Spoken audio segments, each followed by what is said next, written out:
Asian Suresh వారికి శుభాకాంక్షల్ని తెలియచెప్తూ ఉన్నాము. ఒక పక్కన వేటయాన్ లాంటి సినిమాని మనకి అందిస్తూ ఉన్నారు అండ్ అలాగే జిగ్రా సినిమాని కూడా అందిస్తున్నారు. మరి ఏషియన్ సురేష్ నుంచి మనకి రాణా దగ్గుబాటి గారు ఉన్నారు. లీడర్ అనేటువంటి మూవీతో ఏ ముహూర్తాన్ని అడుగుపెట్టారో తెలియదు కానీ అప్పటి నుంచి టాలీవుడ్లో చాలా విషయాల్ని లీడ్ చేస్తూనే ఉన్నారు వారు. So inviting on stage the toughest man of Tollywood, Rana Daggubati గారు. ఇంత మల్టీ టాస్కింగ్ ఒక పర్సన్ ఎలా చేయగలరు అని అనిపిస్తుంది మనకి. ఒక పక్కన ప్రొడ్యూసర్గా, యాక్టర్గా, అప్పుడప్పుడు కడుపు కొడుతూ యాంకర్గా రాణా గారికి స్వాగతం పలుకుతూ handing over the mic to Rana గారు. అందరికీ నమస్కారం అండి, గుడ్ ఈవినింగ్. లాస్ట్ 2 days సుమ్మ గారితో వేరే ఇంటర్వ్యూలు చేసి జలుబు వచ్చింది. బట్ ముందుగా ధర్మ ప్రొడక్షన్స్ ఈరోజు తెలుగు సినిమాలు హిందీలో ఈ స్థాయిలో ఉన్నాయంటే బాహుబలి సినిమా అప్పుడు మాకు మొట్టమొదట అడుగు వేసింది ధర్మ productions. So thank you first for them. తర్వాత ఒక 2-3 రోజుల క్రితం మా ఇంట్లో జరిగిన చిన్న సంఘటన చెప్తా. మా wife north Indian actually, and అంటే ఇలా ఎన్టీఆర్ మెగాస్టార్ ఇలా పెరగలేదు ఆవిడ. అంటే ఎక్కువ షారుఖ్ ఖాన్ రొమాంటిక్ సాంగ్స్ అవి ఇంట్లో వింటూ ఉంటుంది. కానీ ఒకరోజు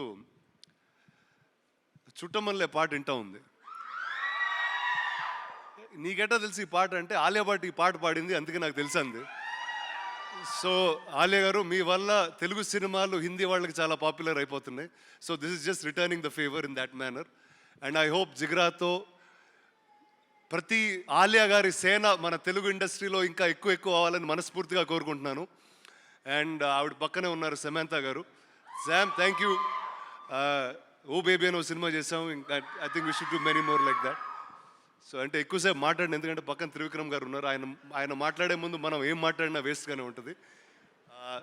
సో వన్స్ అగైన్ వసంత్ బాల గారు, మీకైతే మా నేబర్ ప్రకాష్ అండి మీ గురించి ప్రతి వారం మాట్లాడుతూనే ఉంటాడు. సో నాకు ఆల్మోస్ట్ ఇక్కడ ఫస్ట్ టైం పరిచయం, కానీ మీరు తెలిసిన విధంగానే ఉన్నాను. Vedang, all the best to you. And Rahul, అసలు నువ్వు స్పీచ్ అయింది బస్ త్రివిక్రమ్ గారు వచ్చే ముందు ఆ జోన్లో లాగేసావు. Fantastic. But again Alia, congratulations, all the very best for Jigra. నిజంగా మీకు ప్రమోషన్ మీద ఉన్న డెడికేషన్ చూస్తే నిజంగా మా ఇక్కడ ఉన్న యాక్టర్స్కి చాలా నేర్పాలని అనుకుంటాను. సో థ్యాంక్ యూ అండి, thank you for everything. And guys, cinema is on the 11th. All the best. Thank you. Rana గారు, ఒక క్వశ్చన్ అడగొచ్చా? ఎస్, ఆలియా గారికి మొత్తం మీరు మాట్లాడిన తెలుగు అంతా అర్థమైపోయి ఉంటుందని నేను అవునండి, ఆవిడకి తెలుగు బాగా వచ్చింది ఆవిడ. Yes, you understand Telugu completely. Yes, little, but yeah మీరు మాట్లాడేది మనం చెప్పేది అర్థమైపోతుంది. జిగ్రా అంటే సాహసం, శక్తి అని. అలాగే మనకి ఇష్టమైన వాళ్ళని జిగ్రా అంటాం. సో మీ జిగ్రా ఎవరు ఇండస్ట్రీలో? మీరే అండి. మీరు లేకుండా అసలు ఇండస్ట్రీలో ఏదన్నా ఫంక్షన్ జరుగుద్దా? ఇండస్ట్రీకే జిగ్రా మీరు. సార్ కరెక్టా కదా? థ్యాంక్ యూ అండి. మీరు ఎప్పుడన్నా ఏదన్నా ఫంక్షన్ చూసారండి వీడు లేకుండా? నేను చూసాను చాలా, నేను లేకుండా. Anyway, thank you so much. Thank you అండి, thank you. And yeah, you promised that you going to sing. అసలు ఆ టాలెంట్ ఉంటే నేనే ఆలియా భట్ అయిపోయాడు. Thank you so much Rana గారు. And as usual, you are just awesome, fantabulous, and stay the same. Thank you so much.